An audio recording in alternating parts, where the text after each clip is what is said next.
In the traditional motion picture story, the villains are usually defeated. The ending is a happy one. I can make no such promise for the picture you're about to watch. The story isn't over. You and the audience are part of the conflict. More human beings were slaughtered in the 20th century than in all previous centuries combined.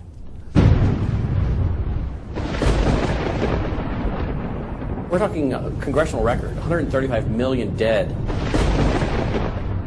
Their entire purpose was to detach our culture from any moral anchors whatsoever. You look at the changes in America since 1960, perhaps. The whole culture's been transformed. They're coming out of the belief that the village should raise the child. The village means the government. They have deliberately destroyed the American family, understanding that's the foundational block that builds a society. We've come from Norman Rockwell's America to Hugh Hefner's America. If we lose the Judeo-Christian framework, we're lost forever. The left wants you to think that the cultural changes that have taken place in America since the 1960s have done nothing but progress us forward toward a brave new world.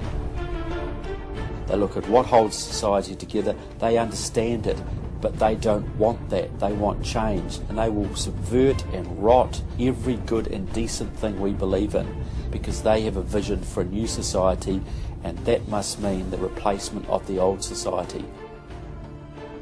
This film will show that the brave new world they seek is nothing more than the failed policies and ideologies of the communism that enslaved over a third of the world's population during the 20th century. It will show that most people on the left aren't communist, just the useful idiots Lenin spoke of, being used to promote a socialist agenda, which is the first and necessary step toward communism.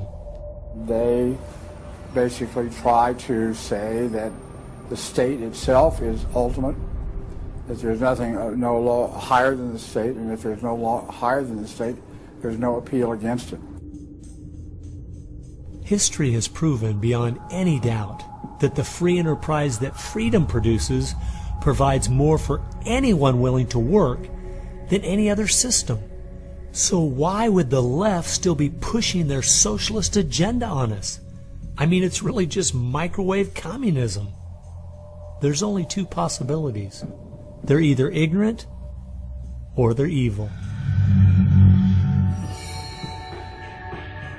From my investigation over the last 2 years into what has caused America's drastic decline, I'm sorry to say the left won't be able to use the ignorant card. They've left too much evidence of their agenda in their books, articles, and speeches. No, America has an enemy that is getting very close to accomplishing its plan of destroying the greatest country in all world history. Once people figure it out, they're going to do what people everywhere do. They're going to start protesting, and they're going to start revolting. And when that happens, that's when the powers that be feel threatened, and they use the power that they have.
This story really begins for me back in the summer of 1992.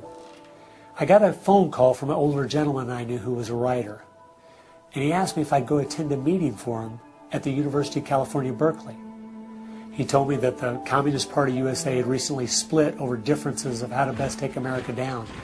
Some were wanting to still work toward a violent revolution, while others were wanting to focus their efforts on using public policy to subvert America from the inside. He was curious what they had to say. I mean, after all, the Berlin Wall had just come down, the Soviet Union had dissolved, and the whole world was saying communism is dead. So why were they meeting, and what were they up to? I was in graduate school at the time, and the whole idea of slipping in undercover into a communist meeting sounded pretty neat, so I decided to go. The first surprise I had was when I walked into the auditorium. I was expecting it to be filled with college radicals, but instead it was 50, 60, and 70-year-olds, grandparents, professionally dressed with briefcases, and I realized this might be a little more serious than I thought. As the weekend unfolded, I listened carefully as they outlined their plan and agenda, and how they were going to infiltrate the institutions of America to influence us in the direction they wanted us to go. To destroy our families, they wanted to promote cohabitation instead of marriage. They wanted to try to get children away into government programs at the earliest age possible. And they also said they'd like to get behind the feminist movement because they felt it had been very successful in making women discontent with marriage and motherhood. To destroy business, they wanted to get behind the environmental movement. And in 1992, the environmental movement was very modest, but they thought it was the only vehicle capable of creating enough regulation and red tape to discourage business growth.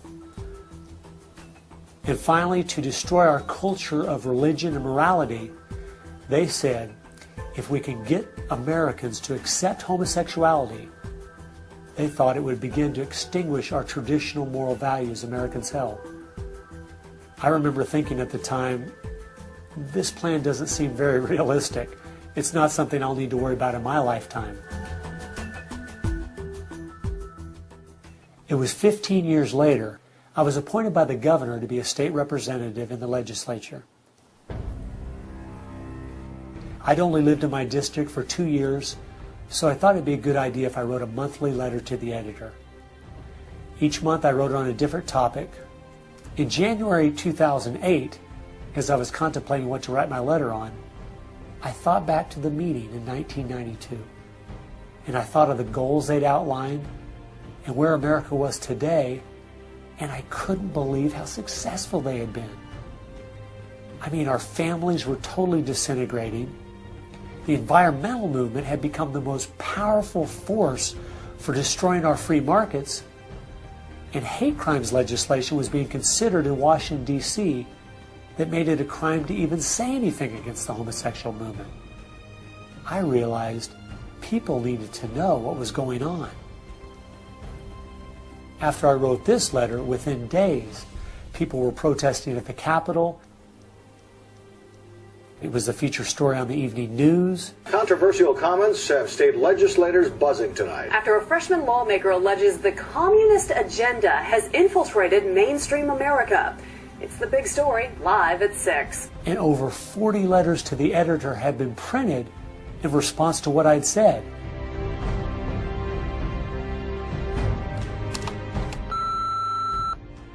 Hey, I just wanted to give you support on your newspaper article. Don't let them grind you down. Bye. I realized then I'd hit on something. One of the letters written in my defense stated that a book from 1958 had outlined a similar agenda. And this got my attention. The book was The Naked Communist by Cleon Skousen, who had been a former FBI agent. And inside the book it documented 45 current communist goals from 1958. And as I slowly read through the list, seeing how specific their agenda had been to subvert us on the inside, I couldn't believe it.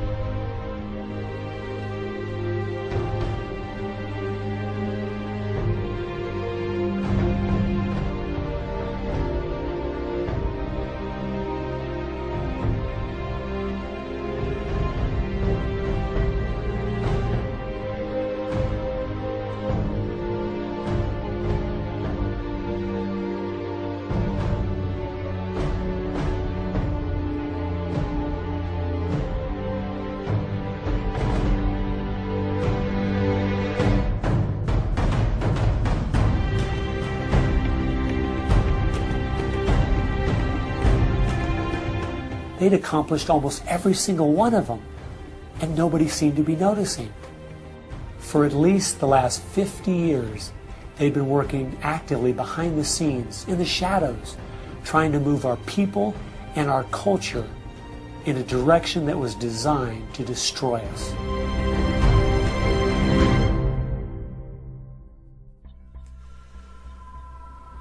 Someone needed to find out the truth of what had happened to our country. Could all of these very specific goals have been accomplished by accident? Or was there something there, under the surface, intentionally rotting away America's culture? I decided to go and get the facts from some of my favorite writers and speakers around the country.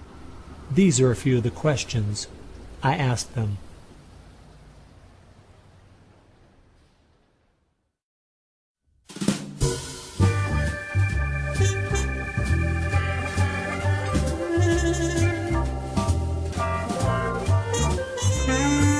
The common myth is that communism is dead, but there are more Communist Party members in the world today than there ever have been. One of the things the communists are doing worldwide is not using that name. And so what we have is people with some of the same ideas masquerading in the United States under a variety of names. They're even trying to get away from the word liberal to describe them, and they're trying to call themselves progressives. If you go to the American Communist Party website, all of the programs and policies they support are progressive. So progressives are anything from a hardcore liberal to a communist to a socialist. They all call themselves progressives, and they all have broadly the same values and work together. J. Edgar Hoover is called the masters of deceit. And a good magician waves one hand in the air while he's doing his dirty work with the other hand. And while everybody's saying communism has died, they moved through much of Africa. Communism is resurgent in South Africa. Into South and Central America. Right now, 6 countries in Latin America are now communistic. We have communist China. We have Cuba, North Korea. We have Vietnam. It still dominates behind the scene in Russia. It's still very strong in Eastern Europe. It is strong in the EU. It is strong in virtually every country in the world. Whittaker Chambers said, communism succeeds because most people that promote communist causes are not communist. The useful idiots, that Lenin called them, it gives it an air of legitimacy it would never have if it was identified with communists and communism.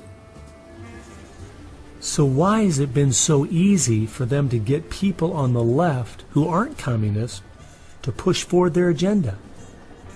Once I looked at the political scale, it all started to make sense. On the far left, you have 100% government, and on the far right, zero government. Anarchy is no government and doesn't make sense at all. On the far left, you have socialism, communism, and Nazism, all systems that have a socialist form of government with only slight variances between them. Traditionally, Republicans were slightly to the right of center, and Democrats were slightly to the left. In recent years, though, through the radical influence of the media, Hollywood, and the multitude of Marxist professors in our universities, both parties have slid to the left, with the Democrats going so far they have openly joined hand in hand with the radicals. That's why they all work together. All the groups on the left now have the same goal, a socialist America. I thought we were over communism. I thought, okay, we won that battle. The Berlin Wall came down. Ronald Reagan won the day. We've got to look and see how he fought this, because we're fighting it again on American soil. Not hostilely attacking us like we feared in the Cold War. It is from within. And it has no opposition. None. And that's the frightening thing.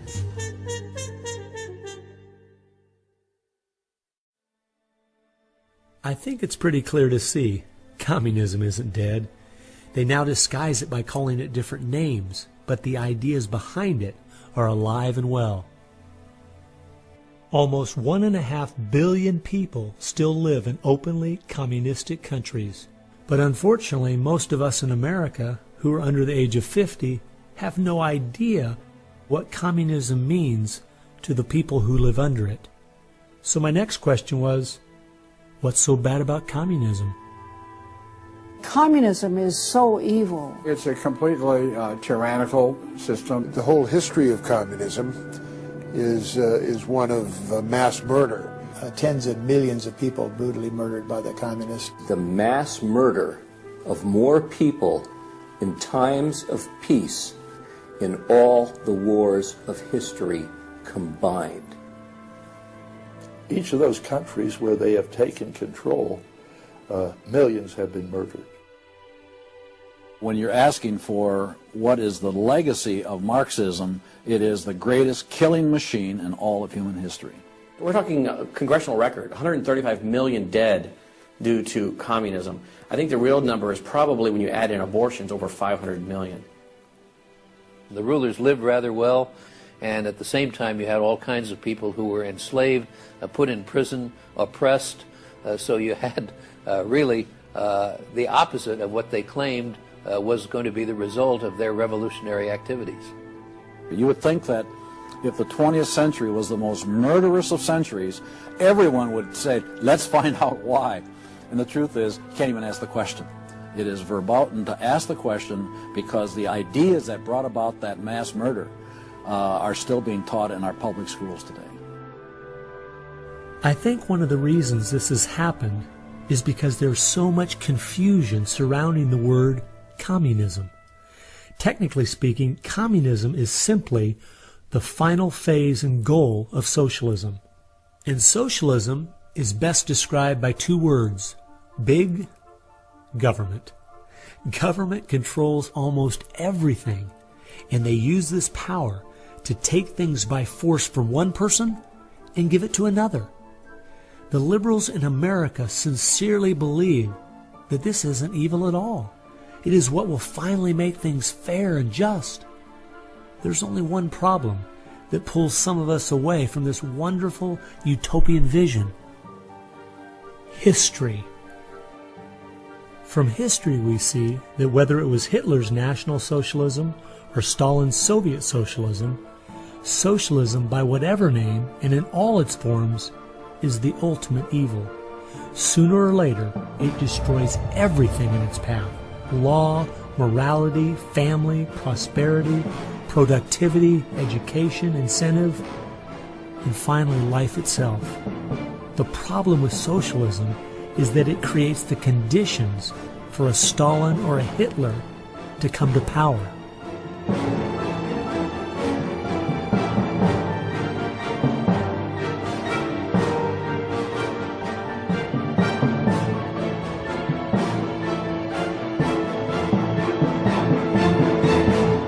And that's why communism has such relevance today. It's the final destination on the road we're traveling.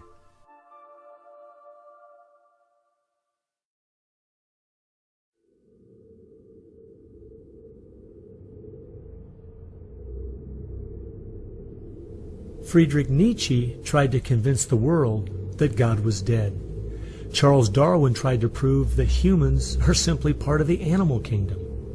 And Karl Marx realized that the philosophies of Nietzsche and Darwin would legitimize his own philosophy of communism. He knew their ideas would justify the brutality and slaughter that would be necessary to implement communism worldwide.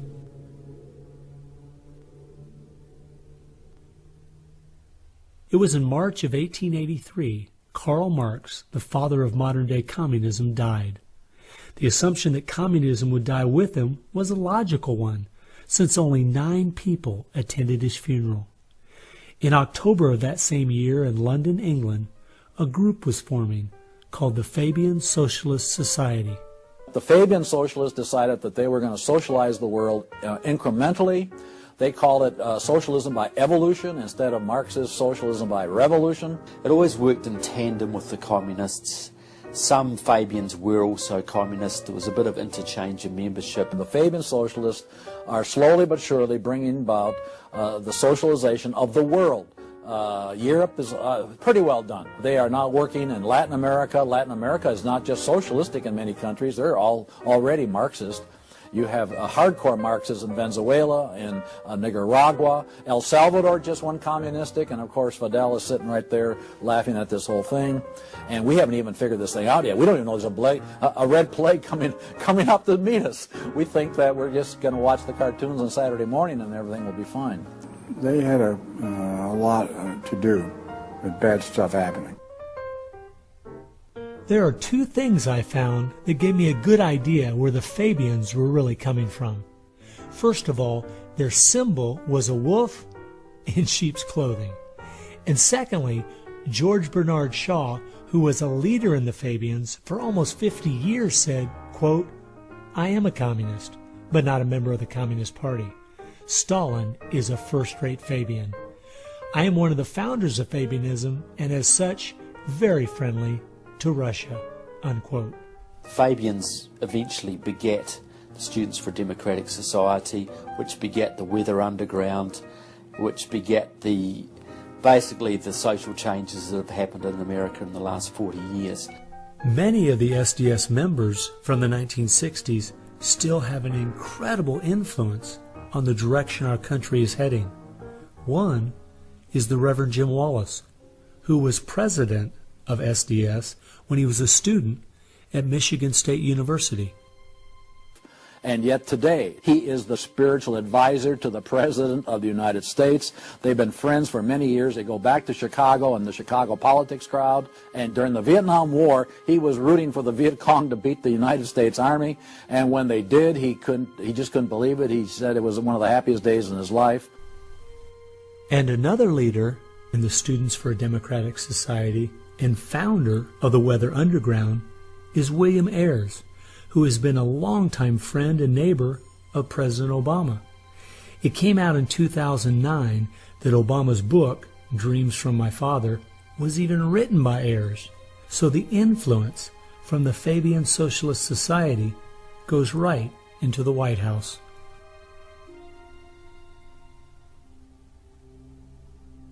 The next group I found that has seriously impacted America's culture is the Frankfurt School.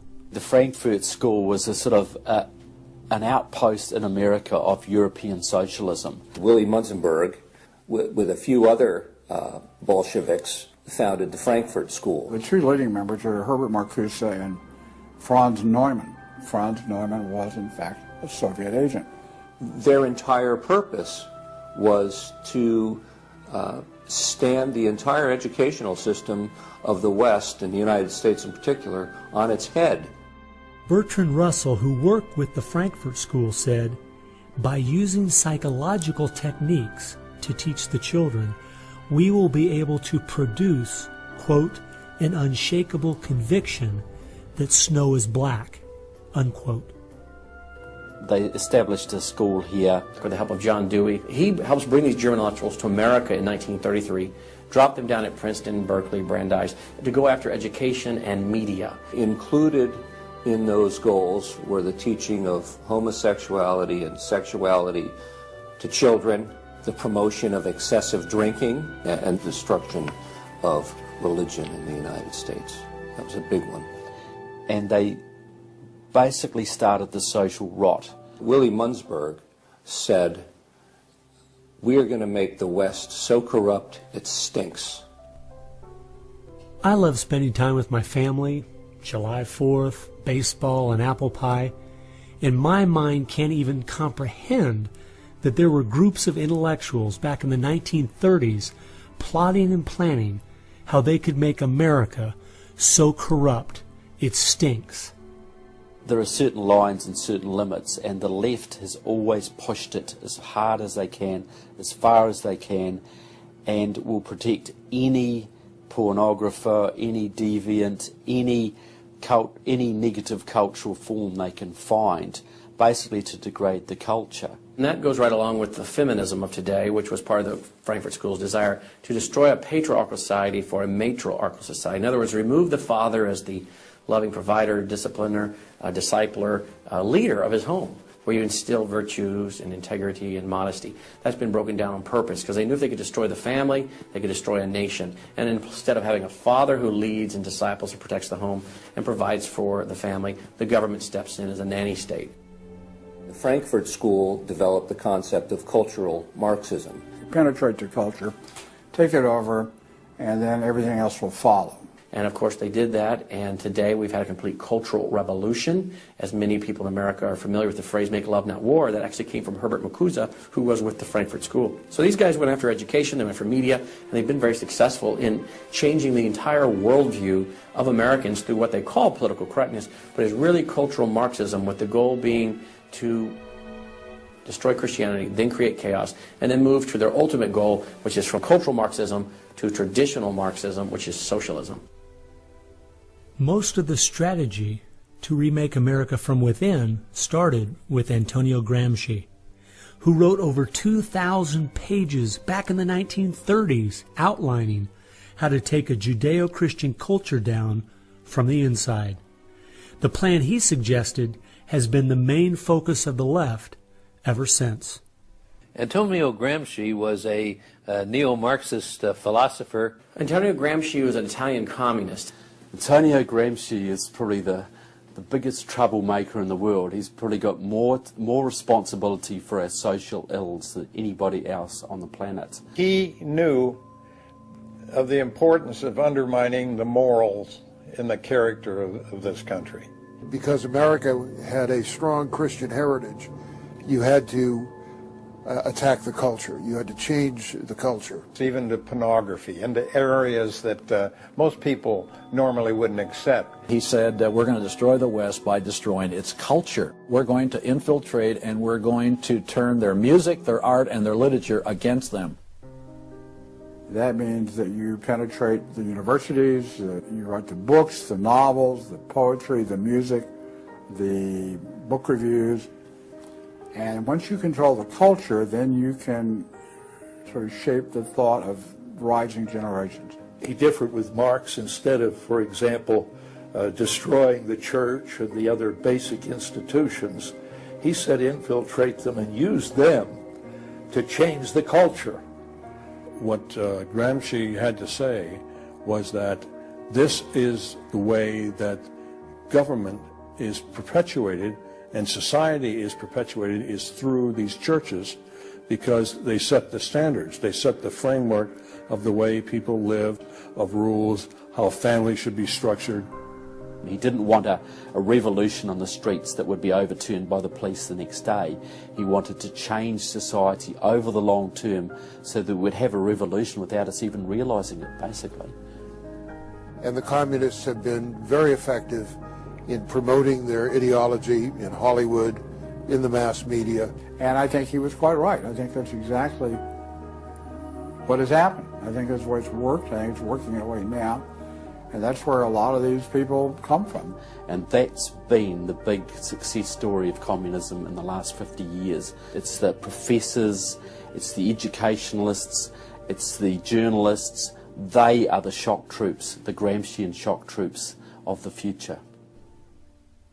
And one of Gramsci's all-star disciples, Saul Alinsky, became one of the most influential radicals of the 1960s. Well, Saul Alinsky was a prominent radical in 1930s Chicago. He worked closely with the Communist Party. He used to go down and train at the rifle range with Leon Dupre, who was later a mentor of Barack Obama. And they used to train to shoot because they knew the revolution was just around the corner. But that didn't come, so he got a bit more subtle. Well, Saul Alinsky called for a community organizer to stir things up, to create agitation. In fact, he said, you'll be accused of being an agitator, and that's exactly what you are.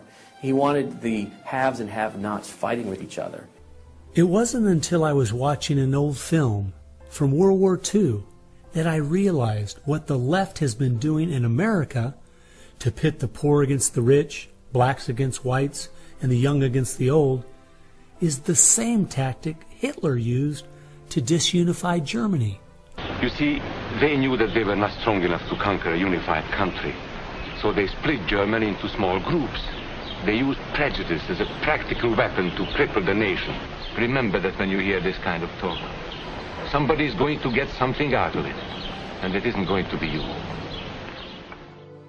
And they use the conflict as justification for more government to stop the chaos. So they create the chaos, and then they step in as a solution to the chaos. And as Francis Schaeffer said, once this chaos comes, most people will willingly give over to a authoritarianism because they don't want the chaos. His book was kind of the field manual, if you will, for these activist organizations. Which President Obama studied and taught at a workshop for 4 years in Chicago as a community organizer for ACORN. As I was reading through Rules for Radicals to see where he was coming from, I just happened to take a look at the dedication in the front of the book. And this is what I saw. Quote, "Lest we forget at least an over-the-shoulder acknowledgement to the very first radical, the first radical known to man who rebelled against the establishment and did it so effectively that he at least won his own kingdom. Lucifer." Unquote. Saul Alinsky from Antonio Gramsci has had an incredible amount of influence on our president and on our society, and he dedicates his book openly to Lucifer, Satan. I think that says more about where their ideas and plans are based than anything else. You asked what Saul Alinsky's impact is on the leftist movement today, and it basically defines it. It defines it. Saul Alinsky took the best of Gramsci and the best of the Fabian socialist ideas, combined, repackaged, and sold them to the 60s radicals. After studying Alinsky, Richard Cloward and his wife, Frances Fox Piven, came up with what is today known as the Cloward-Piven strategy. Now, their idea was basically that to destroy society or destroy capitalism per se, they needed to overload the system. The idea was to get everybody you possibly could on welfare, to get everybody you possibly could basically milking the system in some way or another. It was called the crisis strategy, and it became very well known by activists and radicals in the 60s. They published an article in the May 1966 issue of Nation magazine called The Weight of the Poor, in which they outlined their strategy. Rathke read that article, and Rathke ended up starting what we now know today as ACORN, and of course Cloward and Piven had been studying Saul Alinsky. So Antonio Gramsci gives us Saul Alinsky. Saul Alinsky gives us the Cloward-Piven strategy, this husband and wife that said, hey, let's collapse the American economy by implementing so many entitlements, so much of a welfare state at collapse. Rathke studied the Cloward-Piven strategy. He starts ACORN. And of course, ACORN gave us Obama. And to show what a small world it is, Wade Rathke, who started ACORN, was the draft resistance organizer for SDS, the group the Fabians started. They've used that strategy ever since to expand voting rolls, to expand welfare rolls wherever they can, basically just to overload the system, to increase the tax burden on the middle class, and basically bring capitalism one step closer to destruction. I guess we shouldn't be surprised that we still have open borders, that so many people are dependent on the government, and that the left keeps pushing these programs when all they've done is tear apart the black families in America and create generational cycles of poverty. The last group that has worked alongside the Fabians and the Frankfurt School using Gramsci's approach is the Communist Party USA. Probably the most important book on this subject is called Towards Soviet America by William Z. Foster. William Z. Foster was the head of the Communist Party himself.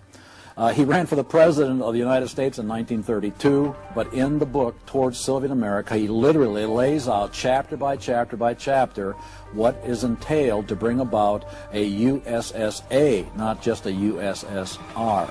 Two of the movements they started in America have played a significant role in tearing apart our families, in breaking down our morality.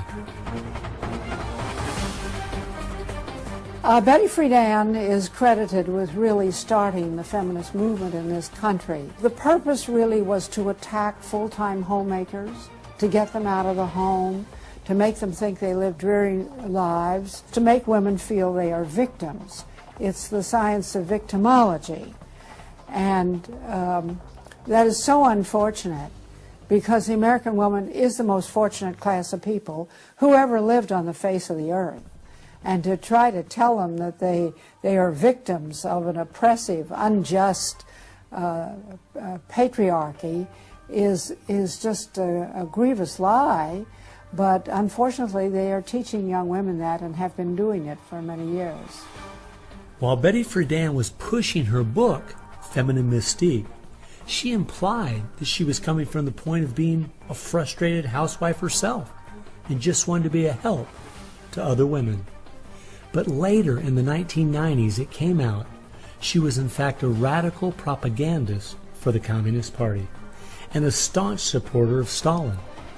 So when she had described the American family as, quote, a comfortable concentration camp, unquote, it wasn't because of her experience at home. It was because she was just doing her part to dismantle our families. I'm a student of communism, and the communists set up various groups in various societies. Their society that they set up to promote homosexuality in this country was called the Mattachine Society. It was founded by Henry Hay, a leading member of the Communist Party. So since I was studying communism and teaching on the issue of communism, you just follow leads, and all of a sudden you realize, what is this Mattachine? I've never heard of this Mattachine Society. Well, it was Henry Hay's organization set up to infiltrate the culture of the United States to make homosexuality normal. It's always been a movement dominated by the left. It's all these so-called isms. You will find there's a communist or a socialist behind every one of them, and you'll always see their targets. It's basically the traditional family unit. The war is still against the family. If you go back to the Communist Manifesto and read Karl Marx carefully, the war is against what they called the bourgeois family, which was really the biblical family, father, mother, and child. They want to plow through marriage. They want to change the very definition and meaning of marriage, because their open door to engineering society in this utopian way is blocked by the very values of our Christian civilization that's taught through marriage. And so the left just has got to destroy the family, because if there's any one thing that will prevent the left from carrying out its agenda, it's healthy and strong nuclear families. And so from the Fabian Socialist Society to the Frankfurt School to Antonio Gramsci and the Communist Party USA, from these four you will find connections to almost every left-leaning person and organization in America. Their influence has been incredible.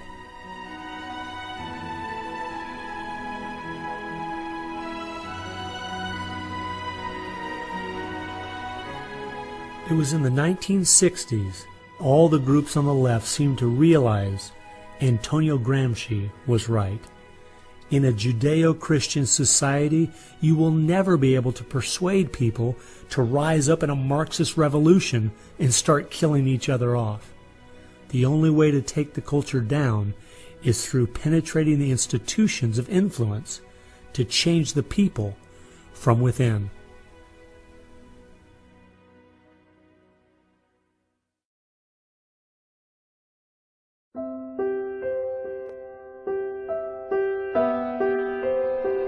I guess the biggest surprise I had while studying these four groups was seeing that a large part of their agenda was trying to make us an immoral people.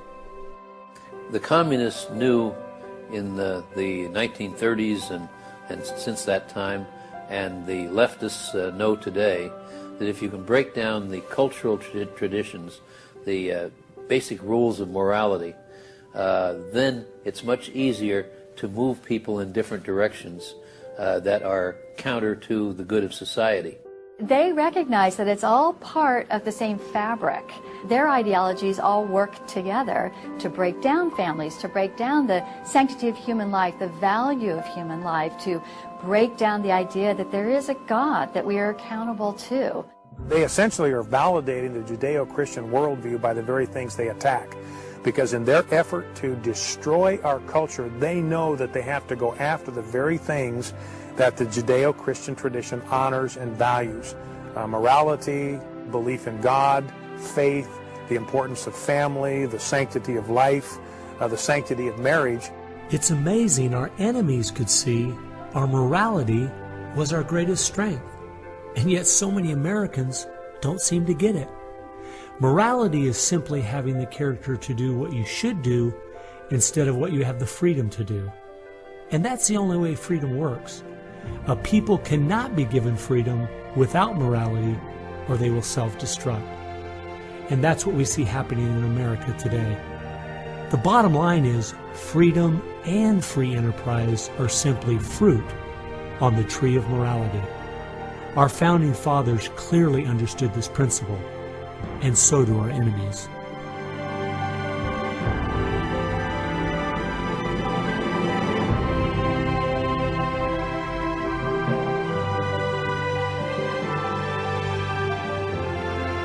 There is an important fact we need to face. If we had Ronald Reagan as president, low taxes, and a strong national defense, the ship certainly wouldn't be sinking as fast as it is now, but it would still be sinking. A booming economy doesn't take care of the major problems we face. 50% of all marriages end in divorce. 40% of all children born out of wedlock. Over 3,000 women a day aborting their babies. 19 million new cases each year of sexually transmitted diseases. Schools that teach the children everything is relative. There is no right or wrong. And the list goes on and on. I recently read in our local paper that over the last 12 months, almost 7% of all high school students in my state tried to commit suicide. Our society is falling apart, whether we want to admit it or not.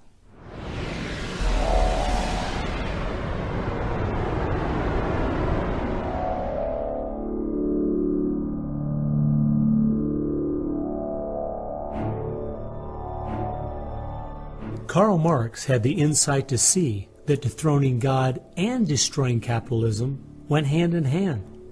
As you attempt to dethrone God by erasing the morality in a society and destroying his institutions, the family and the church, you are destroying capitalism. Because as the families fall apart and the church loses its influence, society starts to crumble. And then government has to expand to pick up the pieces. The question, as Whittaker Chambers put it, was God or man? God or man? Karl Marx was an atheist. Marx's philosophy was that people existed for the benefit of the state. What Marxism did and does, and all the other isms of the modern era, is to try to dethrone God by deifying man. You have to discredit God. He's your competition. The 20th century ushered in several ideologies that sought to devalue God and elevate man. Communism, relativism, humanism, they all deny that there's a God, and they claim that by doing so they're really elevating man. But if you look at how each of those philosophies end up working out in real life, there are always some classes of human beings that don't deserve the same value or rights as anyone else. To turn it around, to believe in freedom, the way we have been raised, you have to believe that there's something precious about every human person. And of course that's from the Bible. Imago Dei, we are all created in the image of God. Therefore, every human being is entitled to respect and dignity and freedom, and that is distinctive to biblical religion. You don't find anywhere else. Almost all the ideas that have made America such a unique and great country our founding fathers got straight out of the Bible. I guess that's why the left only has a problem with one religion, biblical Christianity. They never complain about separation of church and state when it comes to Islam, Buddhism, Hinduism, or any of the other religions. In fact, a couple years ago, the Dalai Lama came to my town, and during the school day, at taxpayers' expense, thousands of our local school children were bussed in to hear him talk. I wonder if they would ever do that for someone like Billy Graham. No, they must destroy the Bible's influence in America so they can step in with big government in its place. It's an age-old question. Are we going to believe in God, or are we going to play God ourselves? Essentially, for the left, the choice that they see very clearly is people are going to depend upon God or they are going to depend upon government. They want people to depend upon government, so they have to destroy faith in God. At its core, it's a rebellion against God and God's laws. And that's what the battle is about. That's what the assault is on. That's why Christianity is a target. And that's why we saw the gulags in the Soviet Union. We saw the concentration camps in Nazi Germany. And all the ideologies that elevate man end up devaluing certain human beings. Dictators of the left, Hitler, Stalin, Mao, Castro, and all the others, always have come to power by acting like they're going to change things to make it better for the people. Yet history has shown us the devastating results that have happened every single time. There is no example in history of big government that didn't abuse its power over the people.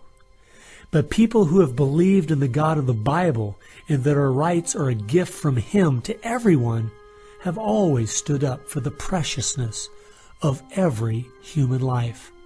You look at those who have fought for true human rights throughout the ages, and it's those that do have a strong faith in God, those who fought against slavery, and those now today who are fighting for the sanctity of human life. Like the Declaration says, we hold these truths to be self-evident, all men are created equal. Aristotle didn't believe that. He said, no, some people are born to be slaves, and some other people are born to rule over them. And the reason that you and I know different, and it's not because we're smarter than Aristotle, he was a smart man. But we have something he didn't have. We have the Bible. And so, therefore, that's where we get these ideas. And from pagan antiquity or neo-paganism or all the modernisms, you get the opposite. After studying this topic for the last 2 years and reading literally hundreds of their books and articles and speeches, I've come to the conclusion, whether the left knows it or not, their plans and goals can all be summed up very simply. They are at war with God. A people that are moral and believe their rights come from God would not only never want what they're selling, but would also never need it. And they know that.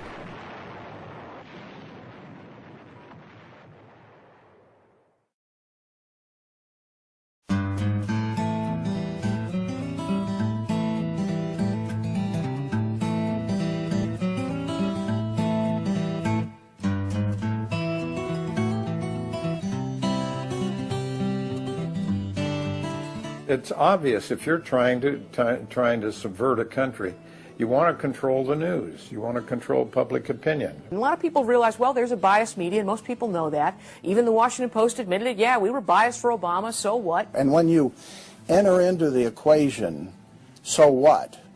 That means the biases, the opinions of the reporters enter into what is news. They decide whether you have a right to know.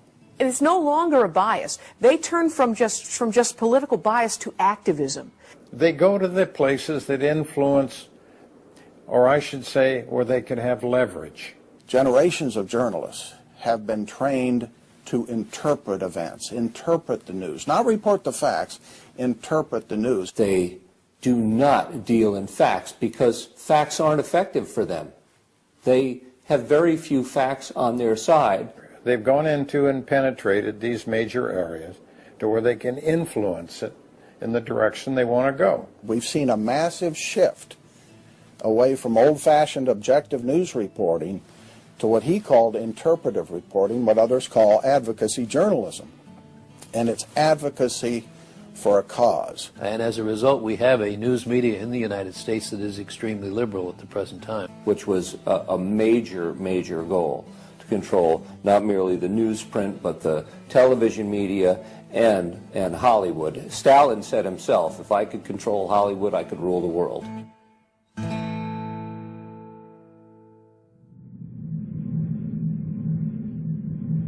Children are always the first targets of anybody trying to bring down a system.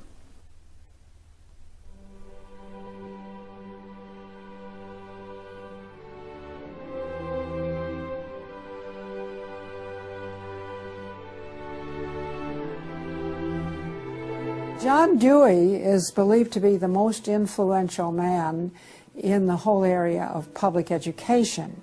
He went to Russia in 1928 to help study the Karl Marx way of education and bring it back to America. Dewey was an atheist. He was a socialist, a humanist. He was part of the Socialist Society in America, helped found that. What he believed in was that education should socialize the child to make him a willing tool of the state.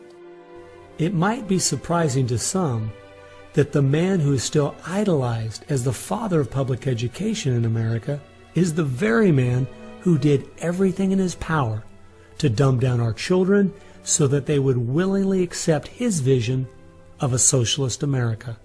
It started with Dewey in the early 1900s. It expanded, really expanded since the 1960s. The hard left gets control of the teachers' unions and the training colleges.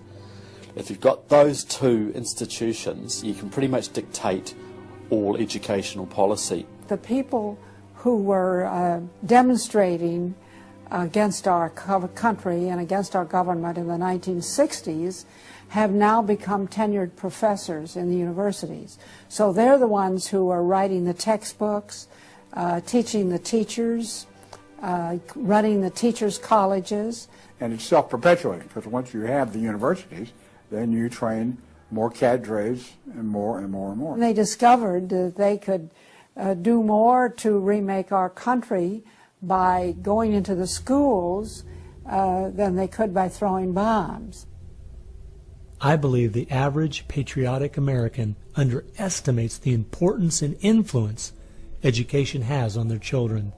That's how the large majority we had in 1980 to elect Ronald Reagan in a landslide has been lost. It's not because the other side has had lots of children. No, they're aborting theirs.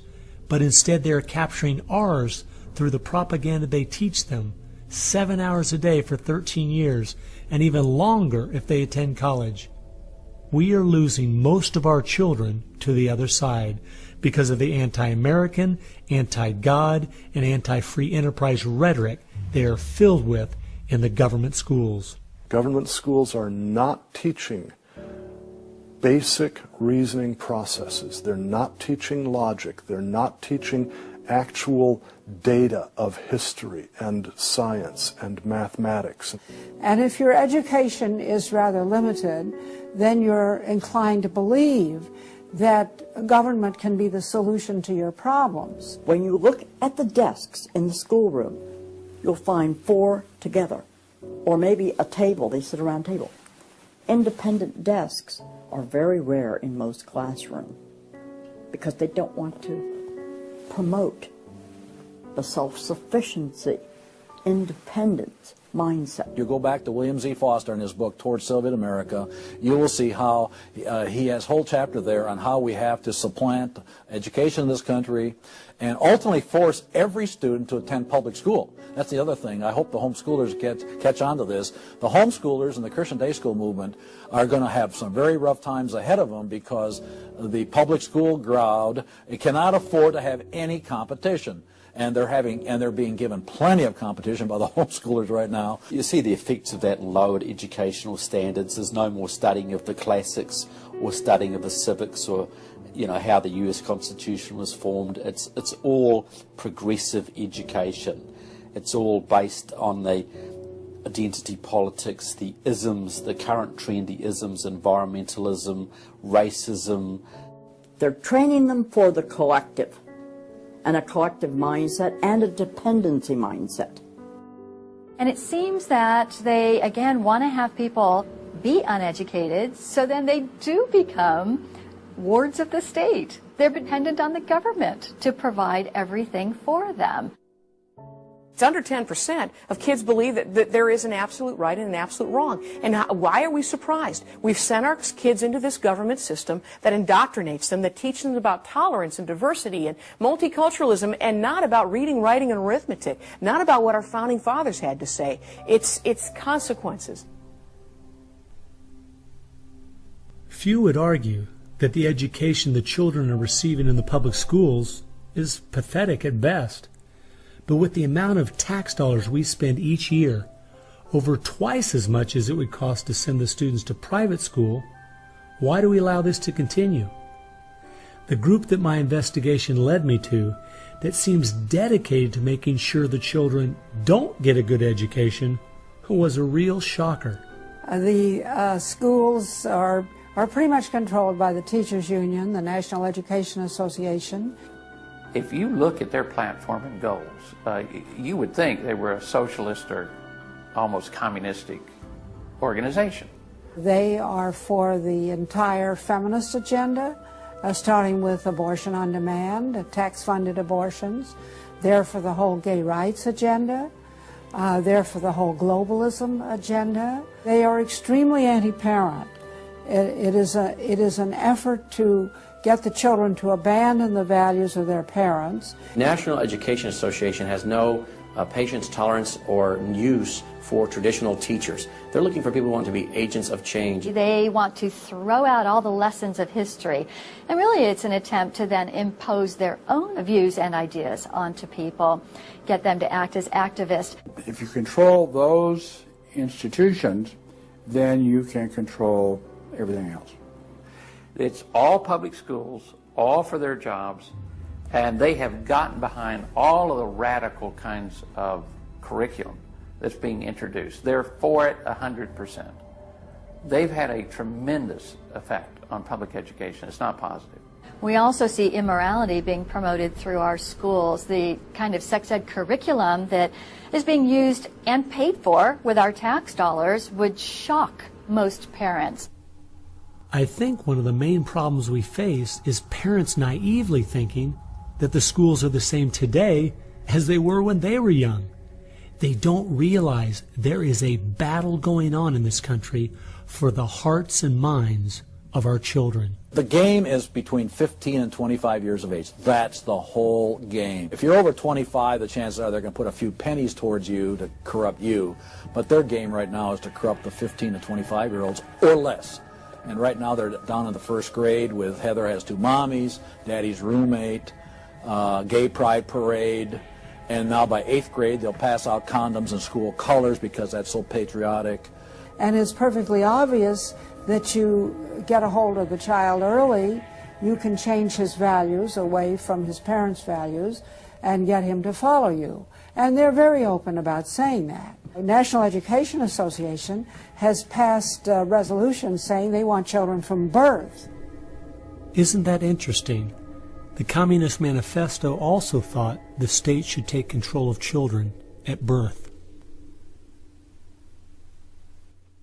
The left has always been good at disguising their real agenda by coming up with phrases made from words we are very familiar with, but then giving them new definitions. Social justice is the current phrase of choice and is being used to teach children the failed Marxist ideas of yesteryear are what they should strive for today. We see social justice curriculum today, which is the buzzword for communism, socialism, Marxism, which Bill Ayers is teaching. It's in many of our colleges, and the social justice curriculum is being taught in high schools all over the nation. Justice is good.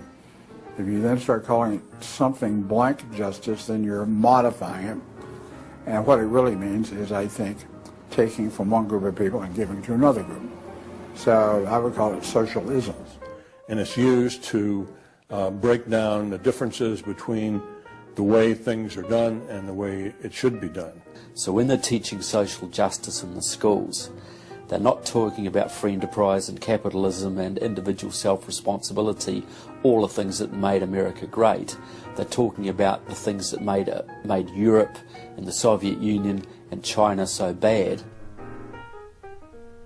The longer we allow our schools to teach the children that America has so many faults it's not worth saving, instead of the fact that even with its faults, it is the greatest country that has ever existed, the less chance we have of ever turning our people back from the dead-end road we're currently on, a road that promises to give us a perfect world if we'll only give up our sovereignty and our freedom.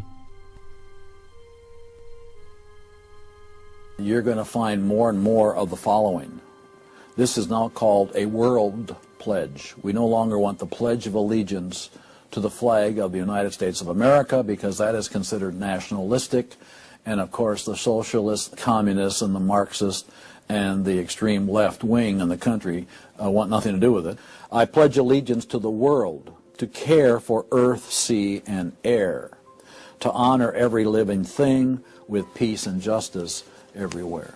This came out, first of all, in Superior, Wisconsin. So Superior, Wisconsin was their guinea pig, and there was very little said against it, and so it would then go to the next and the next and the next, and before long you'll have the whole school system standing up saying, I pledge allegiance to the world instead of I pledge allegiance to the U.S. The public schools right now, if you'll read Towards Soviet America, have nearly accepted every item that William Z. Foster said we needed to place into the public school curriculum. And we're seeing the results, you know. People are not as informed as they once were. They think in different ways, and they think in the way that the left intends them to think. Antonio Gramsci realized that if you can take over the institutions in a culture, you will be able to use those to influence society to create the socialist man you want. I think the most brilliant part of his plan was that he realized you could not only create a man that wanted big government to take care of him cradle to grave, but, and this is the genius of Gramsci, you could create a man that needed big government to take care of him cradle to grave. A man so dumbed down and so minimized in society, he wouldn't have the intellect or character to take care of himself.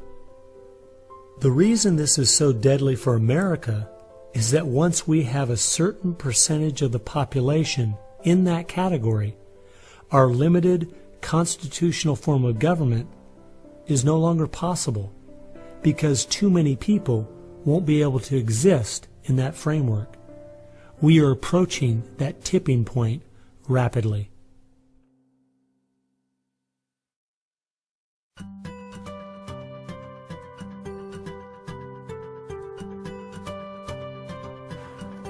If you can persuade people that government should be in control of the distribution and use of energy, you can persuade them, or rather, you have persuaded them of the necessary and sufficient condition for government control of the most intimate aspects of our lives.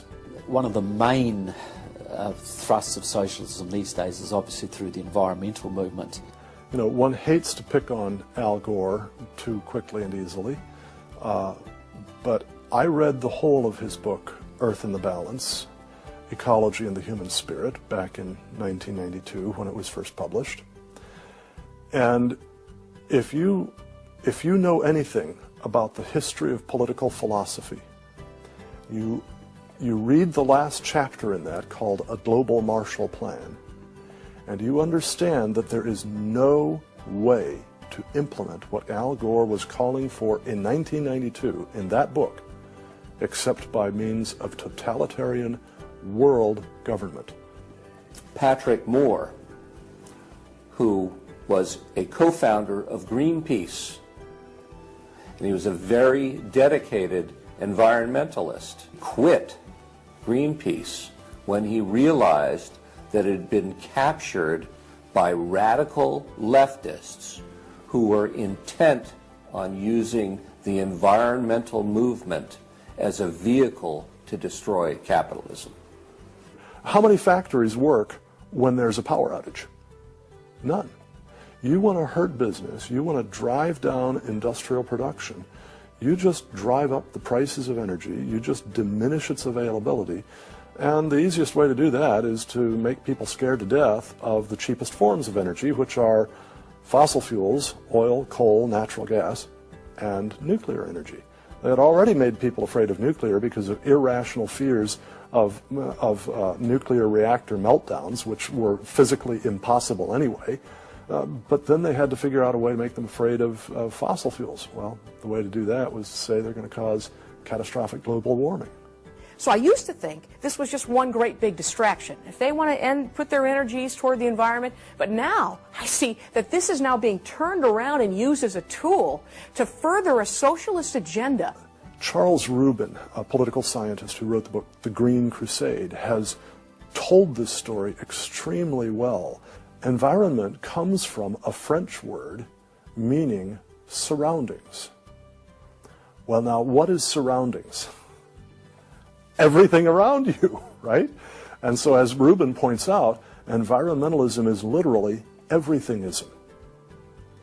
And so, if you were a socialist, committed ideologically to the notion of government having control of everything about our lives, and you saw that you were losing the contest in terms of the creation of wealth and its distribution to capitalism, you had to find some other basis on which to promote your vision of government and to pursue its implementation.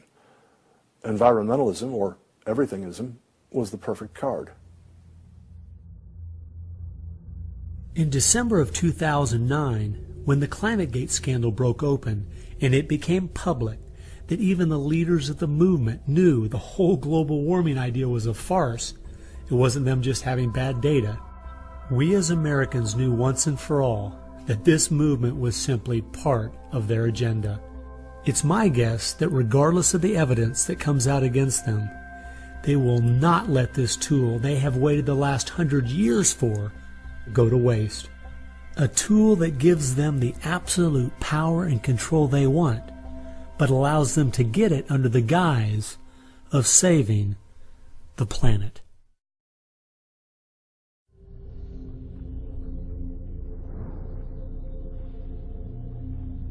He was born of left-wing parents. He was mentored as a young man by a Communist Party member called Frank Marshall Davis. Now, Davis joined the Communist Party in Chicago, and he was very well connected there.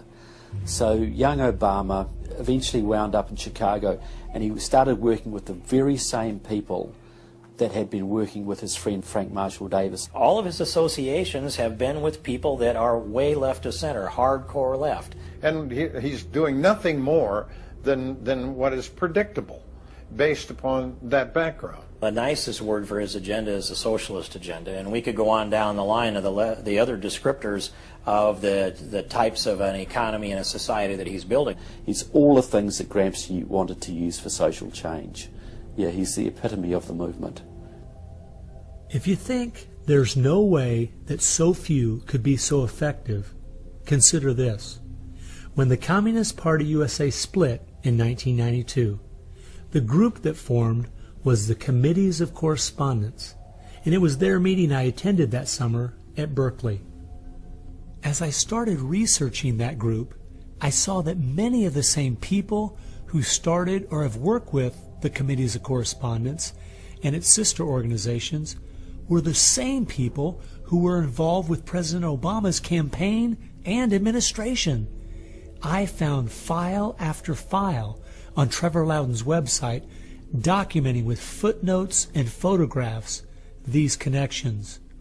The radical left has been so successful they have persuaded the American people to put one of their own in the White House. Socialism and Marxism go together like Mary and Mary's little lamb. The general populace knows very little about what what the socialists are up to. If you're going to find socialism, you're going to find the hardcore communists right behind it. One of the main avenues has been through what they call the Congressional Progressive Caucus. 20% of the US Congress are members of this organisation. They have chairmanships of most of the major House committees and are easily the single most powerful bloc in the US Congress. And virtually all of them are tied to either Democratic Socialists of America, the Communist Party USA, or other radical organisations. We're literally at this very time watching what's transpiring and has been going on from the Fabian socialist point of view from 1883 to the present. So these guys don't give up. And they're going at a breakneck speed because they know they've got an opportunity now to change America in a way that can never be changed back. And they're going for broke. The Bolsheviks, they're just waiting in the woods and they're just smiling like you can't believe. You just read the Communist Party USA blog and they just can't believe their good fortune. Every time they turn around, they just can't believe this is happening. They're like me. I'm a Christian conservative and I can't believe they've been so successful in doing this. The left has started multitudes of foundations and nonprofit organizations, many of which are using our tax dollars to grind America down.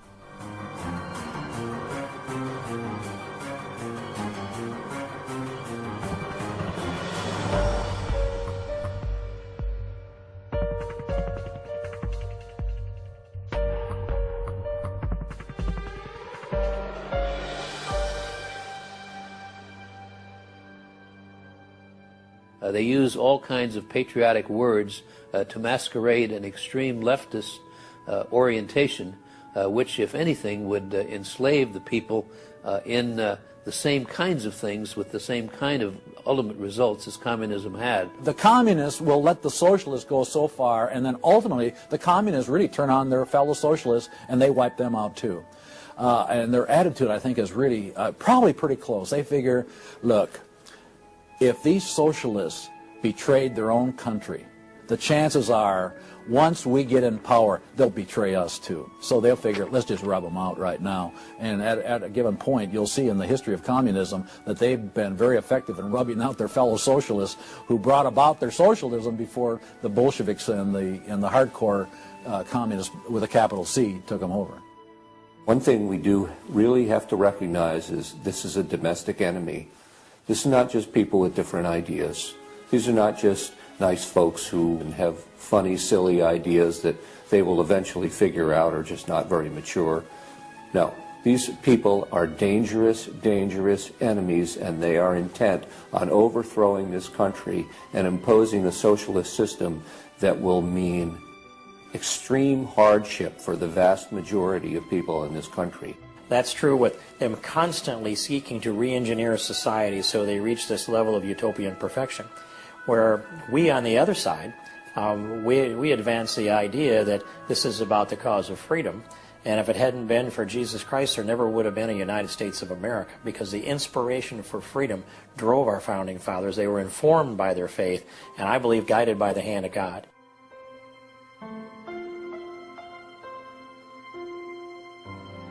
No.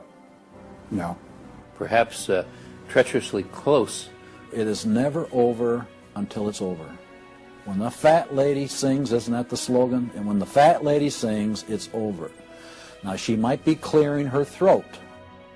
We saw the great country of Germany in the 1920s brought to its knees. Hitler came into power and destroyed the country. We see countries like Zimbabwe in Africa, which was once a prosperous breadbasket, now just wrecked. Argentina was destroyed by the socialist Perón in the 50s. It was one of the richest countries in the world. So, no, we're not at the point of no return, but it's getting pretty late in the day. There's no time to be casual, that's for sure. We've spent too many years thinking, because we have Republicans in office, or the stock market is doing well, that everything's okay. This is why the left has gained so much ground. It doesn't matter who's been in office. They've just continued pushing forward with their agenda. Well, I believe this is our last chance to push back.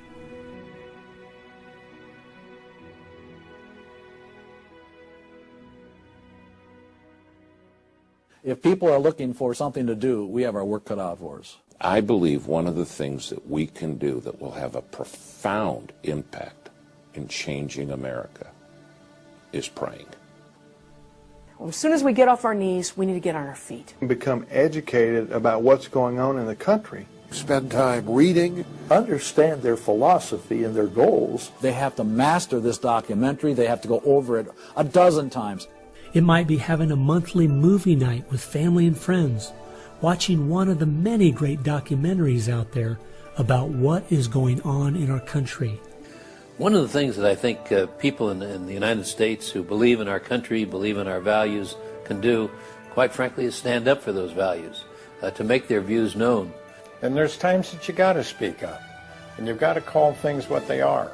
We need to be willing to be criticized and to not be silent because of the criticism. It was Martin Luther who said, if we're faithful on all battlefronts besides, it's precisely where the battle's the hottest, then we're traitors to the cause. I like the quote by Abraham Lincoln, who said that silence makes cowards out of the best of men. And we got a lot of people that need to be speaking up right now. We have an obligation to speak the truth about the policies that are taking us 180 degrees from God's will. Expand within your church. Expand within the people you have contact. Bring them up to speed and knowledge on what's going on. We need to organize those around us by simply mobilizing the unique groups of people we are in contact with and being their source of information. We can have an extraordinary effect. Lenin said that the organized minority will beat the disorganized majority every time. Why should we be buying products from companies that are going to fund organizations that attack our values? They need to be really smart in using the mass media. They might want to blog. Using the power of YouTube and that sort of thing to educate as many people as possible. A good YouTube video can reach millions of people. And if Susan Boyle can do it, why can't we?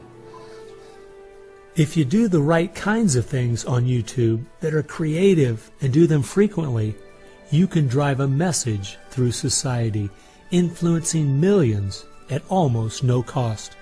We need to be the people who graciously but consistently make contact. And express to those folks we elected what we want them to do, and what we believe in, what we think is right. And if they don't follow those things, then we need to make efforts to get them out and get other people in that will. Pick the good ones and stick to them. Don't waste your time on people who won't stand up for their country. All the others are making contact. The people who really want to honor America need to make contact. We also need to be influencing our own families. We've got to teach our own children and grandchildren the difference between truth and error, why they believe the things they do, and the true source of America's greatness. If what we're talking about is true, the most important thing we can do is protect our young, because that is where all of this is leading. They need to get that younger generation under their belt. And more parents are going to have to say, they're just going to have to sacrifice and take responsibility for their kids' education, because that's really where it starts, to impart that belief. The Southern Baptists, we're seeing that 85% of their kids, after they get out of their home, are essentially rejecting their faith, rejecting what they were taught. And of course, I think the reason for that is because their parents didn't have a lot of influence over them. I believe the public schools are the greatest cultural influence in this country. You homeschool your kids or get them in a Christian day school. If there is any way at all, homeschool your children. Homeschoolers out-test everybody. Our children need to be taught from Scripture a properly biblical worldview. That requires time. It requires effort. It requires purpose. Our minds should be the sharpest minds in the world. We need to work within our family to educate our children on what kind of country they live in and build their faith, and then get involved. The left has been working for decades to push us away from God and His laws. And we need to be willing to sacrifice whatever it takes to turn our country back to Him. Throughout our history as Americans, though, there has always been a great price to be paid for preserving, protecting, and defending this great land. The people who built America paid a great price. The people who went to war for our nation, boy, did they pay a price. And one of the American values was, we will pay a price for what is right. We will give of ourselves, even if it requires the giving of our lives. That was an American value. That's why it is such a heroic and honorable thing when a soldier defending us pays that price. That's like when you go to Arlington Cemetery in Washington, or the Tomb of the Unknown. You stand there and you say, this is America. We were the people who so believed in these values that it's an honor to stand for, even if it can cost you your very life. One thing I think we do need to remember, though, is that as we look at those we consider to be heroes in the past, they weren't people who just went along with the status quo. They weren't people who were just saying what was accepted at that time in history. They were people who were rising up above the evil that was being committed in their culture at that time. That's why they were heroes, because they weren't like everyone else. Never, ever lose sight of the power of one individual American. They can have an unbelievable magnifying effect just by the very fact they make up their mind to do so. The hope is in this, as Francis Schaeffer said, that as the dull ache of the human soul can no longer be filled with material prosperity, people are going to turn to spiritualism, whether it be pagan spirituality or biblical Christianity. We know, according to the Denver Post, June of 2008, pagan spirituality is doubling in America every 18 months. So we better get out there, because I'll tell you, pagan spirituality and Christianity will both get you to God, but one will get you there as your judge, as your Savior. If we humble ourselves, we fall to our knees, if we seek His face, we pray, and we turn from our wicked ways, then we have a chance for God to hear from heaven, to forgive our sins, and heal our land. And if we are being judged, then we need to use this as an opportunity to show people that this judgment in this life is nothing compared to the judgment that's to come, that's eternal, and really make them understand the importance of fleeing God's wrath by accepting Him, repenting of their sins through faith and repentance. I believe that's the only chance, the only hope we have as a nation. Hope is not found in rhetoric. Hope is found in God, the God of creation. And you know what? Our founders were in covenant with that God. You need a dedicated, informed, praying Christian making things happen and being determined to do so.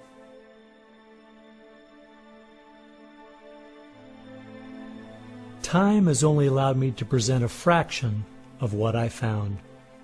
The reason I called this film Agenda is because I wanted to make a clear distinction between what I was researching and all the conspiracy theories out there. The dictionary says a conspiracy is an evil plan formulated in secret by two or more persons, but an agenda is simply a list of things to be done. At every turn of my investigation, I have found agendas by people and groups of the left outlining their plan in their own words. They've been doing most of this right out in the open. Some of you might be thinking, these Marxist ideas aren't the most serious threat we face. What about militant Islam, our open borders, the national debt, or even China? Well, I agree. America is facing so many serious threats right now.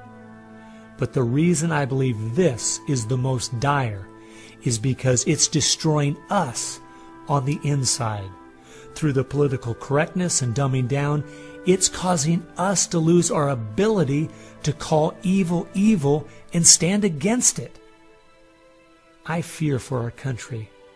If we go along business as usual, not informed, not aware of what's going on, then the very small minority that have a plan and are great at organizing the uninformed and misguided will make sure their plan is carried out. I hope you realize it won't just be your children and grandchildren that pay the horrific price of living in the society they're trying to create. No, it will be far worse than that. Every time a civilization goes down or a country goes down militarily or economically, somebody else fills the gap. Now, if you look around the world now, it's going to be China, which is massively arming. You've got Russia, which is becoming increasingly belligerent. You've got the radical Islamic world, which works hand in glove with the Russians and the Chinese all the time. You've got a virtually red Latin America. You've got a neutral socialist Europe. So America hasn't got a lot of friends left in the world. Now, that's just not going to affect America. That's going to affect every single remaining country in the free world. Who's going to stand up to China if America doesn't? Who's going to stand up to the Russians? Is Europe going to do it? Australia, New Zealand, Canada? Not a chance. If America, and this is the point I think Americans need to comprehend, if America goes down economically, it will go down militarily. If America goes down militarily, we all go down. The free world is finished, and it will be finished for a very, very long time.